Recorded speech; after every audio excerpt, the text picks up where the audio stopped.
Perfecto.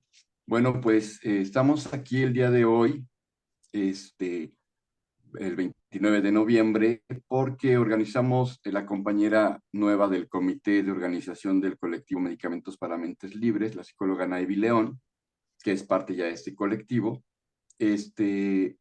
Iniciamos esta plática con el tema de la salud mental para todas y todos. Sabemos que es un horario difícil porque muchos están en sus labores cotidianas, como el trabajo o la casa. Sin embargo, estamos grabando esta plática para que la puedan compartir o escuchar también y les va a ser de mucha, mucha ayuda. La compañera Naivi León es psicóloga organizacional y ella es mamá también de una paciente con bipolaridad. Yo a la compañera Naivi la conocí la primera vez que fuimos a la Secretaría de Salud a entregar las firmas al doctor Hugo López Gatell y pedir ahí una mesa de trabajo, debido a que el desabasto en esa época estaba muy, muy fuerte, y ahí conocí a la compañera Naivi. Ella empezó a apoyar, a compartir desde las redes sociales, sobre todo desde la red social Facebook. Y ella, aparte de ser psicóloga organizacional, como les comentaba, pues ella también es mamá de una paciente. Entonces, pues Naivi León, bienvenida. Esperemos que se conecte más gente y si no, pues que este mensaje llegue a los demás. ¿Cómo estás, Naivi? Hola Elías, muchas gracias. Estamos muy bien y muchas gracias por la invitación a este espacio. Perfecto. No, y qué bueno que sigamos trabajando como comité. Y ahorita ya viene el cierre de año, pero tenemos un montón de cosas que hacer, hablar sobre el estigma social de los que somos pacientes mentales. ¿Cuál ha sido tu experiencia, Naivi, en el desabasto y como mamá de una paciente con un trastorno mental?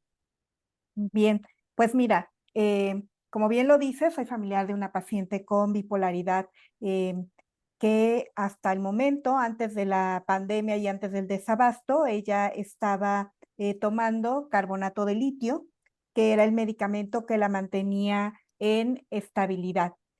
Para la bipolaridad es muy importante un estabilizador neuronal que prevenga que tengan episodios de manía o episodios depresivos, y esto los mantiene estables y los mantiene con una vida funcional para poder desempeñar sus actividades. Un poco antes de la pandemia, unos meses antes de la pandemia, quiero compartirte que ya había signos de desabasto de litio. No lo encontrabas en todas las farmacias, era complejo, a veces escaseaba, a veces aparecía, y después de la pandemia, con el inicio del desabasto de medicamentos, cuando ustedes dan la alerta de que hay un desabasto de medicamentos psiquiátricos por parte de Psicofarma, ya contábamos los pacientes que necesitan litio con unos 6 meses antes de desabasto. Ya había 6 meses de un abasto irregular, pero de más desabasto que abasto irregular. Era muy difícil encontrarlo, solo lo encontrabas con representantes médicos. Cuando tenías la suerte de conocer a alguien que pudiera distribuírtelo desde el laboratorio, desde Psicofarma, era como lo podías encontrar.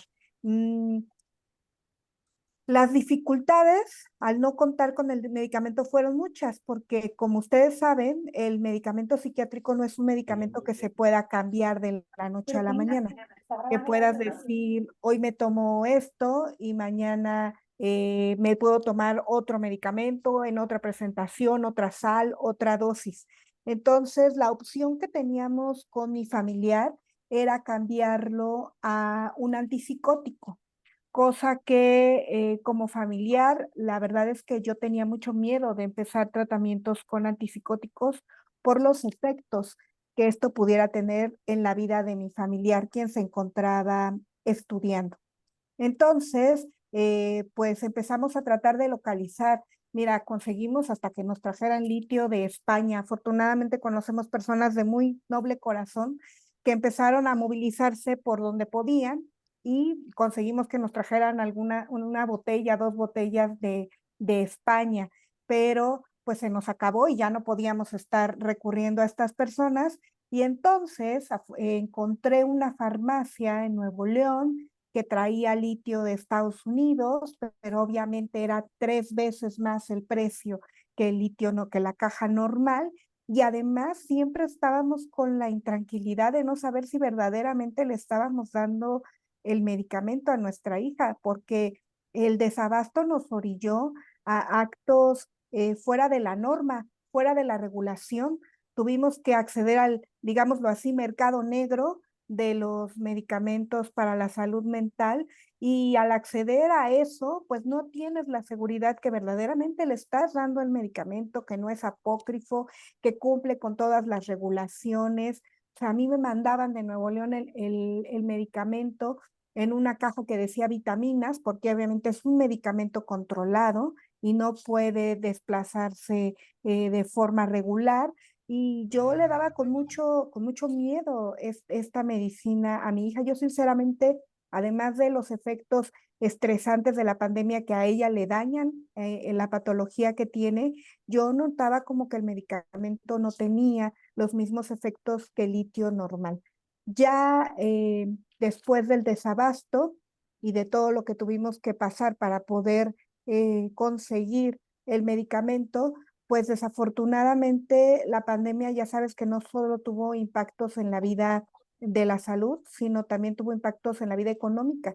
Y entonces hubo mucha pérdida de empleo, nosotros en familia perdimos el empleo y ya no hubo oportunidad de comprar el litio de Estados Unidos, que costaba 3 veces más. Entonces ella estuvo 2 meses prácticamente sin tratamiento, solo con un antidepresivo y con el miedo constante de que pudiera tener una recaída. Ella cuenta con una red de personas que estamos atentos y que estamos apoyándola, pero, pero no fue fácil continuar una vida sin su medicamento, sabiendo que esto la tenía en un estrés constante, con insomnio, con terrores nocturnos, con la ansiedad al tope, como se manifiesta en ella la enfermedad. Ya hace unos meses volvieron a distribuir litio en las farmacias, pero solo el litio, le comentaba a Elías que solo el litio de liberación prolongada. Y el psiquiatra nos mencionó que aunque es la misma sal, pues al ser de liberación prolongada tiene unos efectos un tanto diferentes. Entonces ahora hay que estar otra vez al pendiente. No podemos creer, hace poco yo le decía a mi esposo, yo nunca pensé que en nuestro país, con el sistema de salud, que aunque con sus deficiencias y retos teníamos, pudiéramos vivir una situación como esta, ¿no? Saber lo que tu paciente tiene, saber lo que tu familiar sufre, saber lo que necesita y estar con las manos atadas porque no hay quien te pueda brindar ese derecho a la salud. Así fue. Sí, sí, Naivi. Aquí, desgraciadamente, las decisiones, todo parece ser que fueron meramente políticas y no de un riesgo sanitario. Te lo comento porque ni una sola tableta o cápsula fue destruida de todos los lotes que analizaron, entre ellos el carbonato de litio. Entonces, esta decisión trastocó nuestras vidas de una manera impresionante, porque aunque nos ofrezcan disculpas de parte de la Secretaría de Salud, pensamos que deberían de haber tenido pues un plan de emergente. Es que no es un privilegio el que tú puedas ir a cualquier farmacia a comprar un medicamento, ¿no? Si ellos cuidaron mucho el sector público, que no hubiera escasez, porque como tu caso hay varios, ¿no? La gente que compra la clozapina para su paciente con esquizofrenia también habían sufrido un abasto irregular antes de que viniera lo fuerte del desabasto, como tú lo mencionas. Y mencionas que también le mandaron un antipsicótico, o sea, lo que trata de hacer el médico, también lo hicieron en mi caso, que yo tomo el antidepresivo amitriptilina, es este famoso switcheo, que la vez que fuimos, Naivi, a la Secretaría de Salud, y la doctora Lorena López, que en ese entonces estaba ahí, lo menciona, ¿no? Que hay opciones, y a mí ya me habían cambiado ahí mi pramina y me sentía fatal. Y quién sabe por cuánto tiempo yo me iba a seguir sintiendo mal hasta que me hiciera efecto el medicamento imipramina. Y en tu caso el antipsicótico, entonces pues hay temor, ¿no? No sabes si le va a caer bien, no sabes si puede chocar, o sea, hay tantas cosas que uno desconoce. Pero fíjense que les quiero hablar un poco más de la compañera Naivi. Naivi, aparte de ser psicóloga, pues estudió la carrera de medicina y me platicabas, Naivi, acerca de que tienes una asociación civil. ¿Y qué es lo que hace esta asociación civil de la cual tú formas parte, Naivi?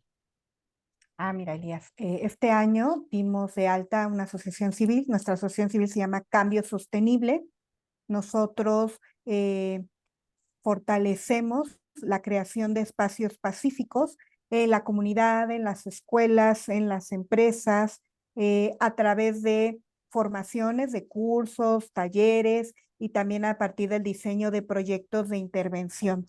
Estamos alineados al Objetivo de Desarrollo Sostenible 16 que marca la ONU en la Agenda 2030 para la creación de paz, instituciones sólidas y justicia. Ese es el trabajo que desempeñamos desde hace 12 años. Trabajo en asociaciones que tienen que ver con los temas de legalidad, ética e integridad. Y entonces, pues continúo a través de Cambio Sostenible.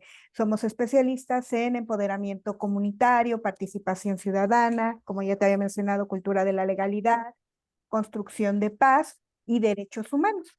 Y hablando del tema de derechos humanos, el derecho a la salud es un derecho que todos y todas tenemos por el simple hecho de haber nacido. Y como tú lo decías, las decisiones políticas no pueden violentar el derecho a la salud. Y entonces a partir de este conocimiento, derecho a la salud, fue que empecé a involucrarme con lo que estaba encontrando a partir del desabasto, las movilizaciones que había para enfrentar el desabasto de manera organizada, y fue como pues di contigo y con tu movimiento, y por eso decidí unirme a él y apoyar. Excelente, excelente. Bueno, aquí ya empiezan a llegar las compañeras. Ahí está Ale Díaz, que es la creadora del grupo de WhatsApp, y ahí está Margarita Hernández, por si quieren levantar la mano y hacerle alguna pregunta. Pero bueno, vamos al tema que más me interesa que desarrolles, Naivi, que es salud mental para todas y para todos, ¿verdad? Entonces, pues ahora sí que el espacio es tuyo, Naivi, adelante, ¿no? Para que si tenemos alguna preguntita, pues vamos a levantar la mano y te vamos a ir preguntando lo que consideremos importante, ¿sí? Claro que sí. Muchísimas gracias, Elías. Gracias, Ale. Gracias, Betty. Gracias, Margarita. Y gracias a todas las personas que se dan el espacio para escuchar este video. Vamos a, si me lo permiten, compartir pantalla para empezar a compartir la presentación. Permítanme un momento, por favor. Bueno, como les decía Elías y una servidora, formo parte, dirijo una asociación civil que se llama Cambio Sostenible y que buscamos construir una paz permanente. El tema de que quise compartirles para ustedes fue el tema de salud mental para todas y todos. Mi formación, pues ya también Elías se las compartió. En un principio yo estudié la licenciatura en medicina, después estudié la licenciatura en psicología.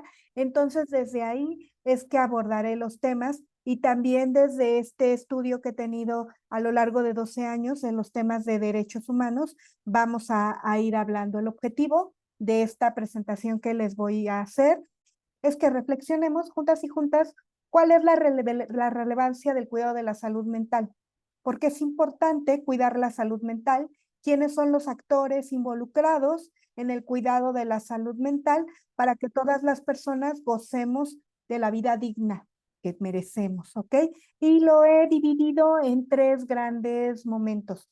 Primero, hablarles sobre el binomio salud-enfermedad. Este tema lo quise compartir con ustedes porque me es muy importante que entendamos que la salud mental es relevante, es importante, se tiene que tratar, se tiene que cuidar. Entonces, entendiendo las bases de este binomio salud-enfermedad, es como espero yo lo podamos comprender.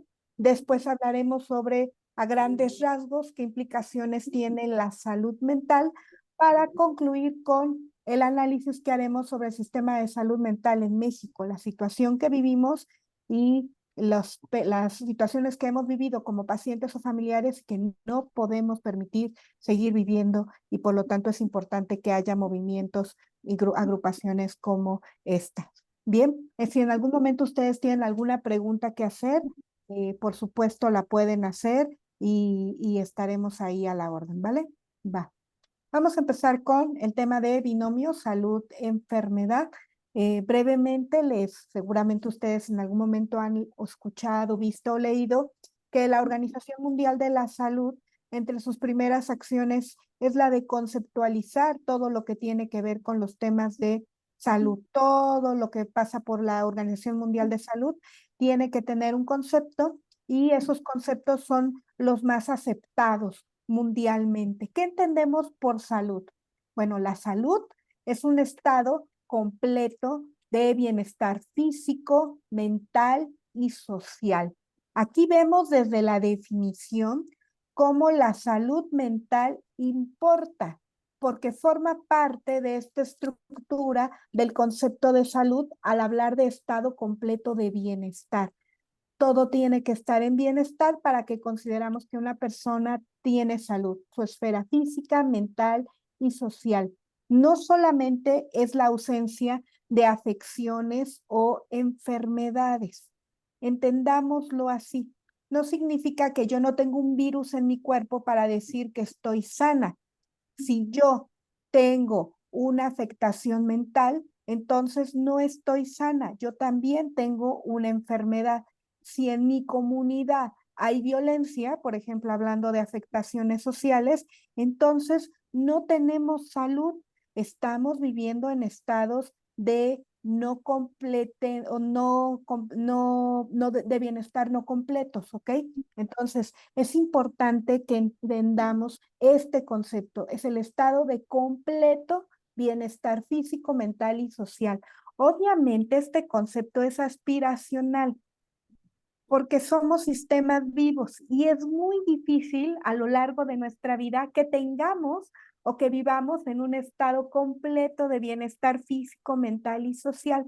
Aspiramos a la salud, pero en el día a día siempre hay dolores, siempre hay afecciones, siempre hay retos que tenemos que vivir y que nos llevan a no tener la salud al 100%. Y porque no tenemos la salud al 100%, es por lo que surgen ciencias y avances en la medicina. El objetivo de la medicina es prever la enfermedad y acercarnos lo más posible a un estado de salud. Al contrario de la salud, encontramos la enfermedad. La palabra enfermedad viene del latín infirmitas, que significa no firmeza, algo que no está firme. Y la enfermedad también la OMS la define como una alteración del estado fisiológico en una o varias partes del cuerpo. Ojo, del cuerpo total. Nuestro cuerpo está formado por piernas, por piel, por huesos, por músculo, por cerebro. Todo forma parte de nuestro cuerpo y todo es susceptible de enfermarse. Entonces, alteración o desviación del estado fisiológico en una o varias partes del cuerpo por causas que generalmente se conocen o que se tratan de conocer y que se manifiestan con síntomas y signos característicos. Un síntoma es lo que yo percibo de mi enfermedad. Yo percibo que me duele el estómago. Eso es algo que yo percibo. Que no se ve a simple vista, yo lo percibo, yo lo siento, ese es un síntoma. Yo percibo que no tengo tanta energía para mis actividades cotidianas. Estoy percibiendo el síntoma de la anedonia, puede ser. Entonces, son diferentes síntomas los que puedo yo percibir. Y las enfermedades se manifiestan por síntomas, lo que yo percibo, y por signos. El signo es aquello que se ve o que se mide y que integrado a los síntomas me habla de una enfermedad en particular. Por ejemplo, cuando tengo fiebre. Cuando tengo fiebre, yo no siento la fiebre, yo siento el escalofrío, ¿no? El frío que me da la fiebre, el dolor del cuerpo. Pero si me ponen un termómetro, ahí va a salir que tengo 39 grados centígrados. Entonces, mi síntoma es el escalofrío, mi signo es la temperatura que registra el termómetro. Toda enfermedad se manifiesta por síntomas y signos. Por ejemplo, tengo bipolaridad. Yo percibo que hay momentos en mi vida en los que siento demasiada energía y percibo que hay momentos en mi vida en los que no tengo ganas de hacer nada. Ese es mi síntoma, uno de mis tantos síntomas. ¿Cuál es mi signo? Ah, bueno, me hacen un estudio, un electroencefalograma y sale que mi actividad cerebral está muy desordenada. O me llegan a hacer, no sé, un estudio en neurotransmisores y sale que algún neurotransmisor está alterado. La medicina ha ido avanzando en su capacidad de entender síntomas y signos y decir, ah, tú, Naidi, tienes esta enfermedad. Pero ese avance lo ha tenido desde su origen hasta el momento. Todavía la medicina no comprende por completo todas las enfermedades que hay. Y hablando de enfermedades mentales, llevamos un camino relativamente corto en la comprensión de lo que implica la enfermedad mental. Todavía no conocemos al 100% los misterios de nuestro cerebro. No es tan fácil estudiar al cerebro y hasta el momento poco a poco se visualizan algunos avances que ustedes pues seguramente han visto en las noticias. Ah, que ya se identificó que el Alzheimer puede detectarse con algún estudio en sangre, o que hay enfermedades mentales como la bipolaridad que a lo mejor reaccionan a estímulos eléctricos o a implantes cerebrales, o que en términos de depresión ya se vio cuál es el neurotransmisor que está afectado, pero todas esas investigaciones son muy recientes. Yo quiero que entendamos algo. La comprensión del ser humano como la entendemos ahora no es cosa de hace muchos siglos. Este doctor que les pongo aquí en la pantalla se llama George Engel. George Engel es un psiquiatra estadounidense que a finales de los 70, en el 79, él fue el precursor en el estudio del ser humano como un ser o como un sistema complejo formado por varios sistemas, un sistema biológico, psicológico y social. Hoy la mayoría de las personas sabemos que los seres humanos somos seres biopsicosociales, pero antes de los 70 se trataba al ser humano como personas casi netamente solo biológicas. A partir del estudio de George Engel es que se le da importancia a todas las esferas del ser humano cuando se habla de salud y enfermedad. Y es que para que haya salud es porque mi esfera biológica, mi cuerpo está sano, porque psicológicamente mis emociones están en equilibrio y porque vivo con una red de protección sana, hablando de lo social. Cuando cualquiera de estas esferas se altera, entonces se presenta la enfermedad. Obviamente, si tengo un daño neurológico, se va a presentar la enfermedad. Si tengo un daño neurológico, se presenta la enfermedad y entonces eso afecta mi estado de ánimo, mi esfera psicológica. Y como afecta mi estado de ánimo, socialmente entonces me alejo de la interacción con los demás, con las demás personas. Entonces, ya vieron, cuando se afecta una esfera, automáticamente esto afecta a las demás porque están interrelacionadas. Si vivo en un mundo estresado, como por ejemplo el mundo de la pandemia del COVID, pues yo creo que los niveles de ansiedad estaban altitos. Ustedes y yo los vivimos. ¿Y eso qué pasó? Ah, bueno, que socialmente empecé con niveles altos de estrés. Y los niveles altos de estrés, hablando de psicológico, recuerden que niveles altos de estrés potencian que haya presentación de enfermedades mentales o agravan los síntomas que ya estaban presentados. Y eso daña toda mi secreción de neurotransmisores y afecta a mi cerebro. Entonces, todas las cosas que ocurren en la esfera biológica, sociológica, social o psicológica, de alguna u otra forma se entrelazan y nos van afectando y se va presentando la enfermedad. Lo que tratamos para tener salud es de tener un equilibrio, de mantener un equilibrio. Nuestro cuerpo hace hasta lo imposible porque tú todos los días tengas salud. Que no tomaste agua, pues ve de dónde saca agua para equilibrar. Que te falta un neurotransmisor, pues entonces acelera la tiroides para ver cómo puedes estimular ese neurotransmisor.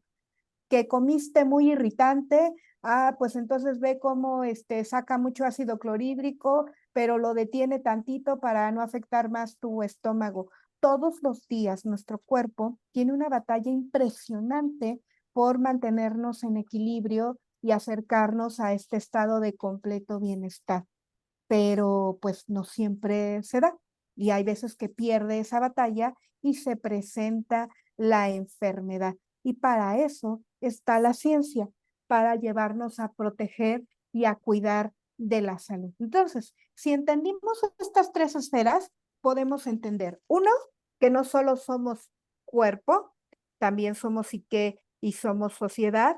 Dos, que cuando hablamos de enfermedad hablamos de alteración de cualquier parte del cuerpo, incluido nuestro cerebro, también se enferma. Y otra cosa es que al ser seres vivientes estamos expuestos a la enfermedad. No sé si ustedes recuerdan este dicho de que si algo tenemos seguros al nacer, pues es que nos vamos a morir, ¿no? Desde el momento en que nacemos, nuestras células están programadas para morir. Desde el momento en que se forman los primeros órganos de mi cuerpo, ya están ahí las células que van a decir cómo se va a ir deteriorando. Nos empezamos a deteriorar y eso nos lleva a padecer pues enfermedades. Es parte de la vida de los seres vivos. Algo que quiero recalcar y recalcar y recalcar en este momento que hable de salud mental es que normativamente no hay distinción entre salud física y salud mental. ¿A qué me refiero con normativamente? A que todos los tratados internacionales, todas las leyes, la Constitución Política de los Estados Unidos Mexicanos en su artículo 4, cuando hablan de derecho a la salud o cuando hablan de salud, no hacen distinción entre la salud física y la salud mental.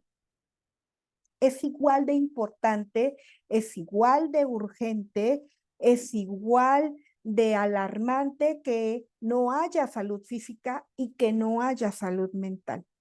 No hay ninguna distinción en la norma, en lo escrito.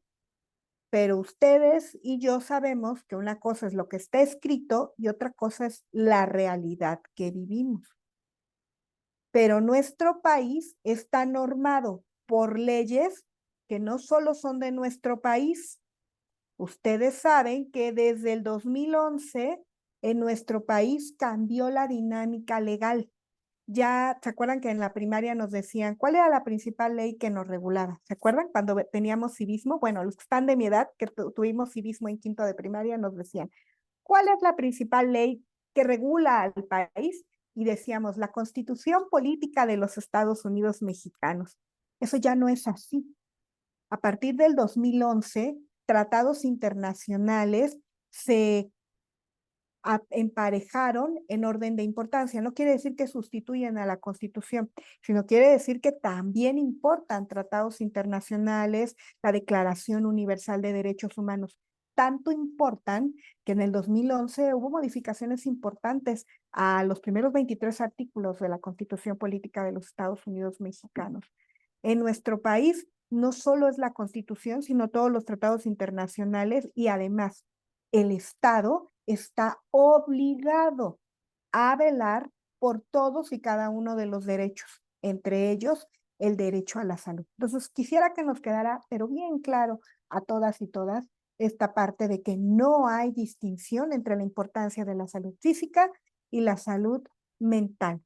¿Cómo estamos en salud mental? Bien, según la encuesta nacional de epidemiología psiquiátrica de México, el 28.6 de las personas entre 18 y 65 años, a lo largo de su vida alguna vez hemos padecido todos una enfermedad mental. Ojo, la tercera parte de la población. Si juntas 3 personas, una de ellas, una vez en su vida, ha padecido una enfermedad mental. Y esta encuesta se hizo antes de la pandemia. Nosotros sabemos que el COVID no solo afectó la esfera física de las personas, sino hizo un daño profundo en la esfera mental, por los niveles de estrés, por los duelos que no pudimos vivir y además porque el COVID inflamaba. Y no solo inflamaba los pulmones, inflamaba todo el cuerpo, incluyendo el cerebro. Y entonces hubo un aumento en las enfermedades mentales. En México se dice que el 30%, ahora quiero que lo pensemos, el 30% de los diagnosticados. ¿Cuántas personas sufren una vida con una enfermedad mental que jamás diagnostican, que jamás van y se atienden? Entonces, entendamos que este dato nos tiene que alertar. La mayoría de la población, la tercera parte, por lo menos los diagnosticados, alguna vez ha vivido una enfermedad mental. Y la enfermedad mental también se debe de tratar y también es importante para protegerla y para cuidarla. Lo que tenemos en México es un gran atraso tanto en el sistema de salud como en nuestra conciencia social. Socialmente parece que seguimos entendiendo la enfermedad mental como un castigo o como algo que te ganaste o como algo que no existe. Entonces, si se dieron cuenta, ahora que hubo la pandemia de COVID, que empezó mucha gente a decir, no, es que no es un virus, no es que con la vacuna te meten un chip, lo que demostrábamos era el poco nivel de conocimiento que tenemos de bases de biológicas. Y ese poco conocimiento que tenemos nos hace vulnerables al prejuicio y a la discriminación. Las personas que discriminan son personas ignorantes. Entonces, tendríamos que entender que nosotros, que estamos cerca de la enfermedad mental, tenemos una responsabilidad de difundir el conocimiento de la mejor manera posible para concientizar sobre la importancia del cuidado de la salud mental.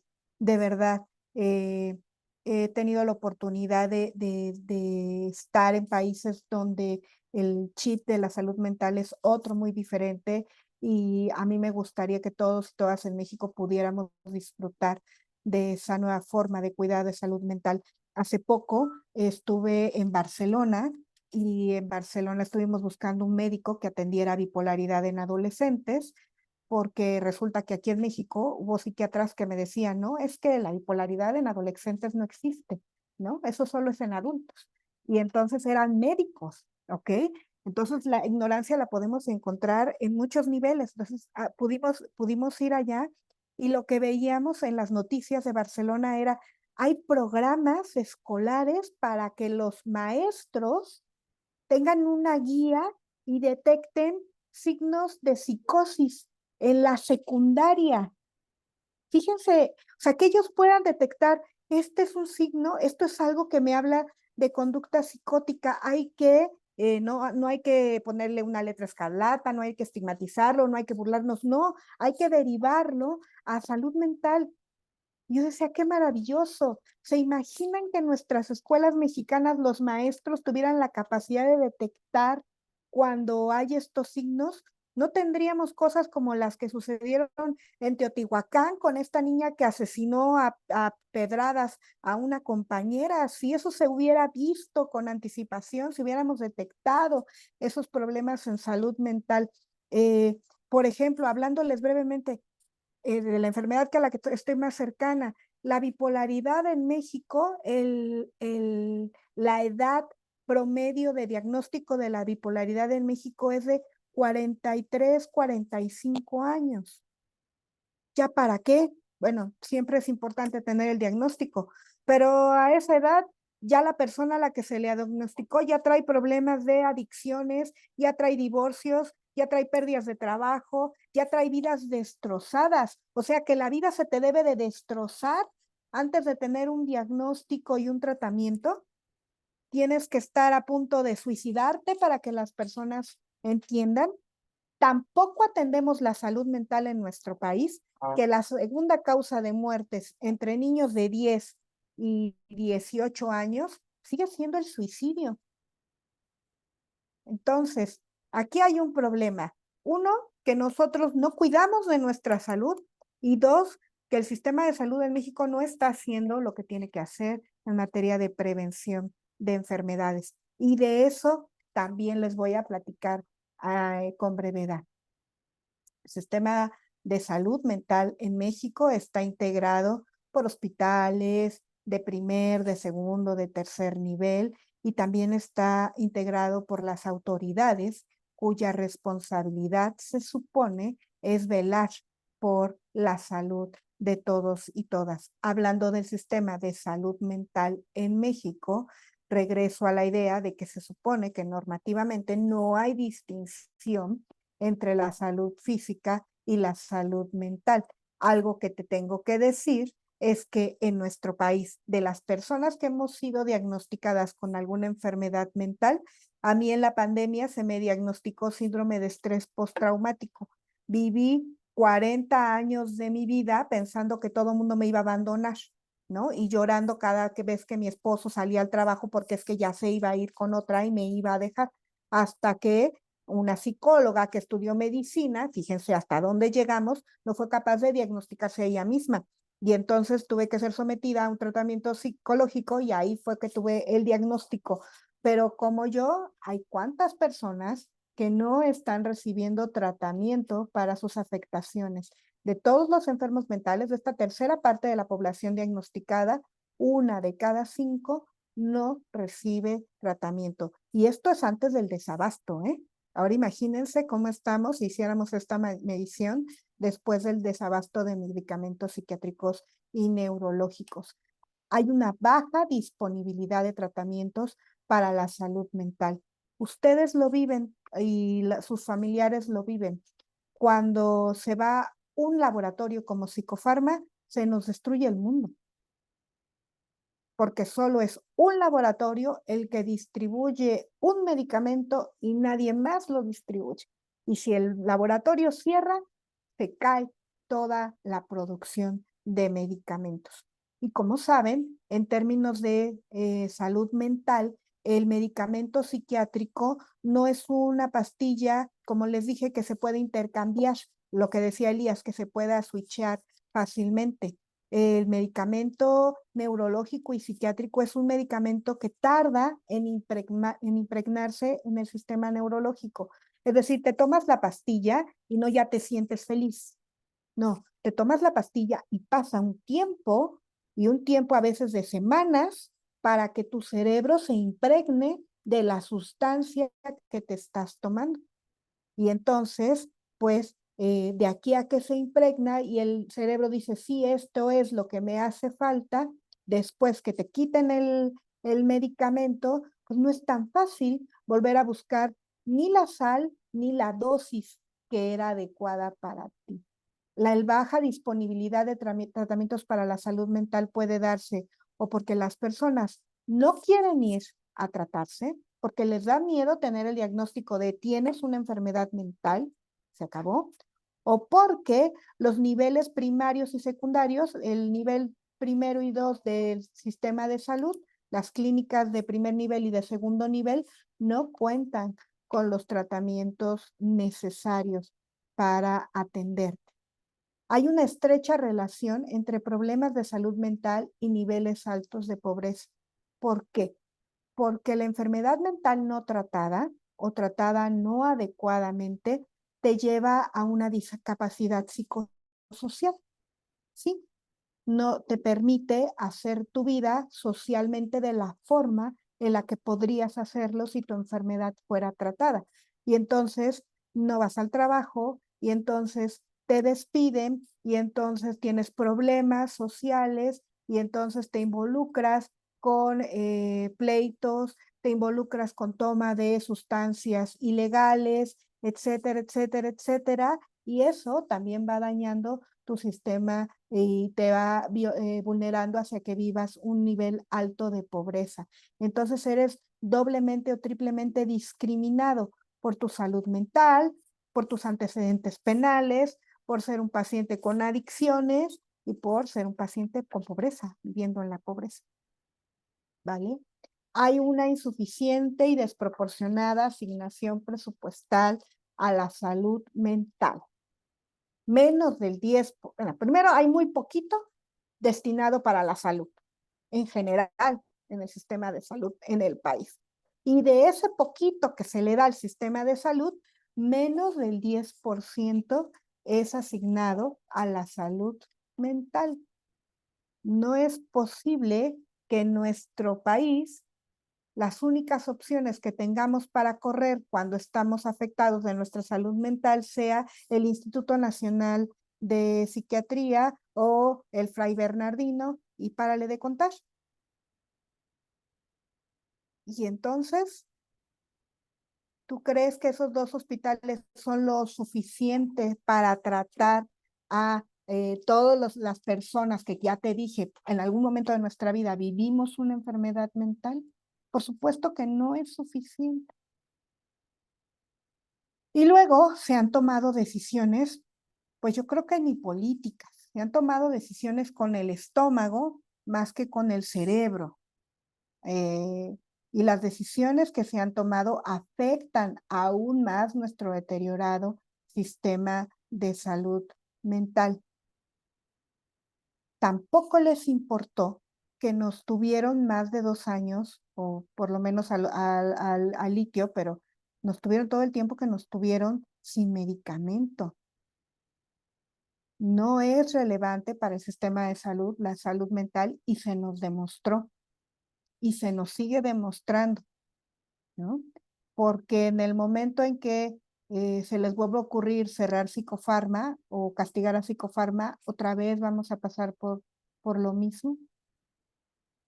Porque pues sí, ya algunos ya tienen medicamentos y todos los que no fueron diagnosticados y todos los que se enfermaron post pandemia. Entonces, ahí tenemos un gran reto. ¿Cuáles son las obligaciones del Estado? Y eso nosotros como pacientes o como familiares no lo tenemos que olvidar. ¿Por qué? Porque no nos están haciendo un favor. Es su obligación. Y entonces nuestro tono tiene que ir más en términos de exigencia que en términos de solicitud de clemencia. ¿Ok? Estas son las obligaciones del Estado cuando hablamos de salud en general y de salud mental incluida. La primera obligación que tiene el Estado es no dañar nuestra salud. No hacer nada que dañe nuestra salud. Si está dañando nuestra salud, entonces tengo derecho de levantar una queja en contra del Estado. Pero ¿cómo me voy a quejar en contra del Estado si ellos son los mismos que aplican la ley? Recuerden que nuestro país no solo está regulado por las leyes nacionales, sino también por tratados internacionales. Y hay otros canales, como la Corte Interamericana de Derechos Humanos, como la Comisión Interamericana de Derechos Humanos, como otros organismos como la ONU, la OMS, etcétera, a los cuales tendríamos que acudir cuando el Estado está dañando nuestra salud. Evitar que terceros la dañen. Esa es otra obligación del Estado. Los médicos, las personas que tratan la salud mental, tienen que estar lo suficientemente preparados para darnos la atención que merecemos y no la pueden dañar. La libertad de decidir sobre nuestra salud y nuestro cuerpo con la responsabilidad que eso conlleva. Otra obligación del Estado es prestar los servicios médicos sin discriminación.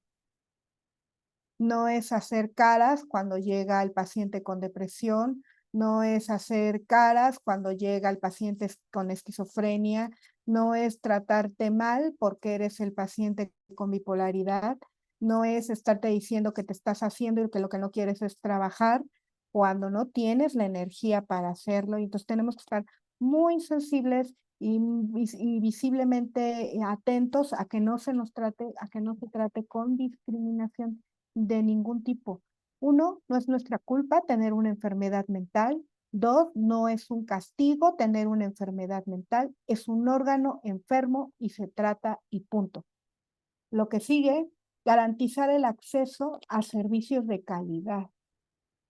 Tenemos el derecho de acceder a los servicios de mayor calidad que hasta el momento existan. Y yo no sé qué tanto estamos, no solo los enfermos con salud mental, sino los enfermos con cualquier enfermedad, teniendo esta obligación cumplida.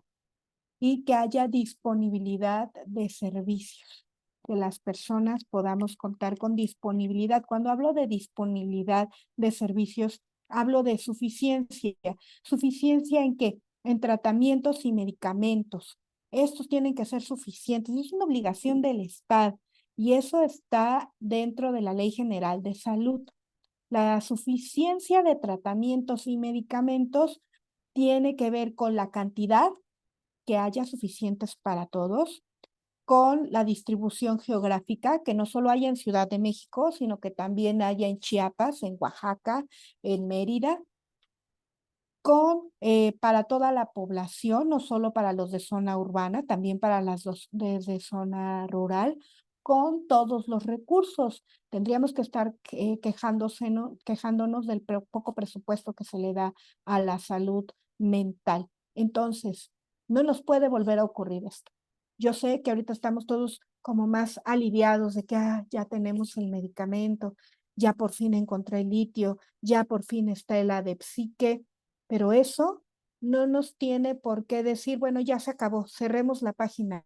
No, porque la cosa no puede volver a ocurrir y porque no estamos en donde teníamos que estar en el tratamiento de la salud mental. Hasta que estas obligaciones el Estado no las cumpla, entonces tendríamos que estar como parte de nuestra responsabilidad ciudadana insistiendo e insistiendo e insistiendo en que se hagan cumplir.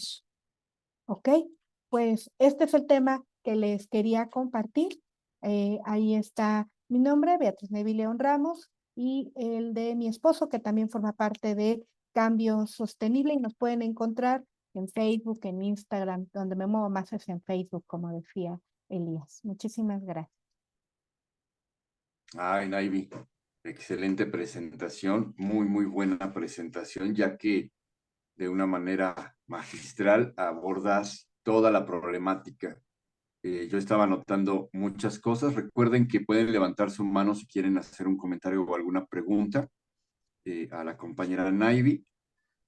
Algo que me quedó muy, muy marcado ahorita, bueno, fueron varias cosas, pero es cierto, durante la pandemia se dio un incremento se trastocó mucho la salud mental de un montón de personas. Están los que ahorita han sido diagnosticados, porque déjenme decirles que cuando yo iba al Instituto Nacional de Psiquiatría, del cual yo soy paciente, por una receta, porque era lo único que podíamos hacer durante la pandemia, no había atención de ninguna clase, yo iba viendo cómo, yo iba más o menos por receta cada una vez al mes, por ejemplo. Entonces yo iba viendo cómo la salita de urgencias iba creciendo exponencialmente, hasta que de repente ya era un mar de gente que estaba ahí por problemas, pues generalmente de ansiedad y por muchos datos que yo anduve buscando durante el desabasto, este 28.6% que señalas allí, pues es como un estimado, como tú bien lo dices, porque hay gente que no está diagnosticada y hay gente que vive en municipios muy, muy alejados, donde a veces no son un número, no forman parte del número de la estadística, ¿no? Es cierto, o sea, muchos queremos pensar que ya el desabasto ya se acabó y que ya nunca más va a volver a pasar. Y no, desgraciadamente el principio de realidad al que estuvimos sometidos y el que viene es incierto, pero el que estuvimos sostenidos es que se tiene que evitar un nuevo desabasto. Es por eso que esto no se termina aún, o sea, no se termina. Hay un montón de cosas que uno tiene que seguir haciendo. No es nada de que pues ya se acabó, pues con permiso, entonces yo ya voy a hacer mi vida, porque todos tenemos derecho a hacer nuestra vida y a continuar con ella. Pero si estamos con una consigna de decir, oigan, yo no quiero que vuelva a haber un desabasto, ¿eh? Yo quiero que el gobierno incentive a otros laboratorios para que no sea Psicofarma el único productor. ¿Qué vas a hacer tú? ¿No? Si tú vas a crear otro laboratorio porque acusas de que Psicofarma es un monopolio, que dejas al mismo monopolio trabajando, no generas otro laboratorio, pues entonces te contradices, mano, y te contradices de unas maneras garrafales. Entonces no podemos decirte que, bueno, pues ya a mí, yo ya dejo esto porque ya se resolvió todo. Precisamente es lo que tú, Naivi, mencionabas. Tenemos que seguirle recordando a la autoridad que está en materia de salud y de salud mental, decirlo, oigan, es que esto con buenas intenciones y palabras bonitas no se compone, ¿no? Esto únicamente es con que ustedes como autoridad hagan lo que tienen que hacer para evitar un nuevo desabasto, para darnos más alternativas, para tomarnos en cuenta, porque de verdad, yo en algún video mencionaba que si el gobierno en realidad quiere hacerle frente a las adicciones, a los niveles tan altos de violencia que hay en general, no contra la mujer, contra los animales, contra los hombres, yo creo que deberían de cuidar más la atención a la salud mental. Y ahora el recorte que viene el año que entra es muy grande en materia de salud mental. No lo podemos permitir como si nada, porque entonces después, si nosotros quedamos pasivos ante esto, después no nos quejemos, ¿no? Yo creo que ahora es un muy buen momento en que ya siendo un colectivo, y un colectivo que es el primero en hablar de salud mental y en defender los derechos de los pacientes, es una gran responsabilidad y tenemos que seguir invitando a gente a que forme parte del colectivo, pero a que defienda sus derechos como paciente. Tienes derecho. Naivi y yo, compañeras, yo no conocía muchos de mis derechos, ¿eh? Yo nada más me quedaba claro el que yo tenía derecho a una segunda opinión. Era el único, ¿eh? Porque si a mí el doctor me decía, fíjate que ahora te va a mandar este medicamento y este te lo voy a dar, porque este sí lo tiene el instituto, la mitriptilina no, pero entonces uno lo acepta y dice, sí, está bien. Y no, aquí mucha gente que pasó por el comité, como Raúl Albores, nos decía algo muy importante en materia de los derechos humanos y de los derechos de los pacientes. El hospital y el doctor, la institución no te va a dar lo que le sobre, te va a dar lo que te hace bien, ¿no? Porque ellos dicen, pues tenemos un montón de medicamento, entonces pues, dale mejor haz este cambio, este switcheo, y dale este porque tenemos un montón, y ahí va uno y lo acepta y lo empiezas a tomar y dices, oye, es que este proceso de volver, como tú lo mencionas, hasta a que el cerebro se adapte, a que funcione yo de manera correcta, pues es muy largo, es tan largo como de 3 a 6 semanas, 3 a 6 semanas de un sufrimiento horrible. Entonces, y mencionabas algo por otro lado de la importancia de diagnosticar a tiempo y de hacer, yo creo que hace la diferencia, ¿no? De que el que haya profesionales como maestros, como lo que tú mencionabas allá de España, de cómo están capacitados para reconocer, de verdad que yo creo que sí, sí tiene que estar tanto el familiar como la persona profesional de la educación y otras cosas, capacitada para reconocerlo, porque eso puede evitar grandes tragedias. O sea, puede evitar un homicidio, puede evitar un suicidio, puede evitar muchas cosas muy delicadas que yo espero que ahora que ya tenemos nosotros a través de esta lucha que fue colectiva, un acercamiento mejor con las autoridades, quiero pensar que ya nos van a dar más espacios para poder hablar, para poder exigir, porque así lo dijo la misma doctora Lorena López de la CONASAMA, no, no, sí, ustedes exíjanos, pues no te preocupes porque sí te vamos a exigir un montón de cosas. Qué bueno que haya profesionales como tú, Naivi, y toda la gente que ha platicado con nosotros interesados en expandir el tema de la salud mental, porque decías algo también muy importante. La ignorancia se da hasta con los que son profesionistas, ¿no? Y los profesionales de la salud no son la excepción, ¿eh? No, es que usted se hace menso, usted no quería trabajar, usted es un flojo, usted no hace esto, usted... Es increíble a veces el nivel de ignorancia de un profesional, sobre todo que está enfocado en dejemos la salud mental, eso, eres un profesional que cuida la salud, ¿no? Ese equilibrio. y que no nos olvidemos que el cerebro, como lo dijo Naivi, como lo hemos dicho aquí infinidad de veces en el colectivo, en los antiguos podcasts, en todos lados, el cerebro es un órgano y como órgano también se enferma o viene defectuoso de fábrica, ¿no? Como un páncreas que a lo mejor no viene bien, como un hígado, no lo sé. Entonces, no sé si hay alguna pregunta de aquí de las compañeras presentes y si no, pues vamos a después subir este webinar. Dice, buen día. Ah, Yo y muchas personas padecemos adicciones.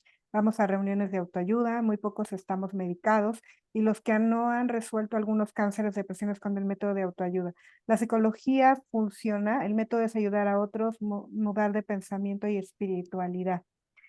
Vuelvo a reiterar esta parte de que somos un sistema biopsicosocial. El tratamiento para enfermedades complejas como las adicciones, donde están involucrados cada una de las esferas, la esfera social, la esfera biológica y la esfera psicológica, por supuesto se ayuda del tratamiento psicológico, aunque este no tendría que ser el único.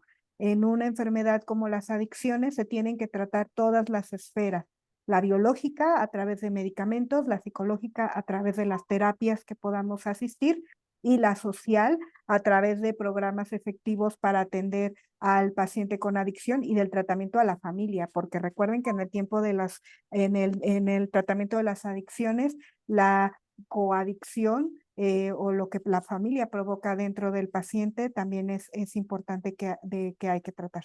De nada. perfecto. Pues Naivi, una vez más bienvenida a este colectivo. Digo, tú ya eras parte de él, pero allá andábamos. Hay varias personas que han estado apoyando como tú desde Facebook, por ejemplo, y que no se habían logrado integrar. Y que recordemos compañeros, que lo que le mencionaba antes de empezar a grabar a Naivi es que nosotros, los que estuvimos en el comité y los que estamos en el colectivo en general de este famoso grupo que llamamos del 200, sufrimos un desgaste emocional muy fuerte y yo creo que deben de acudir a solicitar y a exigir toda la ayuda que el Estado les pueda dar, y si la pueden pagar de manera particular, acudamos a terapia. Acudamos a terapia, ahorita ya estamos más relajados. Qué bueno que los medicamentos como la de psique ya están antes del 15 de diciembre, porque había gente que era escéptica a lo que había dicho Psicofarma. Qué bueno que cumplieron. Qué bueno que el gobierno ayudó ahí para acelerar los tiempos, digo un poco tarde, pero ya ahorita vamos a cerrar el año, esperemos, con un abasto más completo. Naivi, te agradezco muchísimo esta plática, agradezco que haya estado aquí mi compañera Alejandra Díaz, Margarita Hernández, Betty, Leticia Méndez, Angélica Luna, que también había estado en el grupo anteriormente y por cuestiones de trabajo se tuvo que salir, pero lo vamos a publicar. Ahí vienen alguna información que está poniendo ahí Naivi. Vamos a publicar en el grupo de desabasto, de alto al desabasto, este webinar, esta plática por Zoom, que no sea la última, ni la primera ni la última vez, Naivi, que estés aquí hablando con nosotros. Hay un montón de temas de cuales hablar y pues les agradezco muchísimo, compañeras, que estén muy bien. Muchas gracias y hasta luego, compañeras. Gracias. Hasta luego.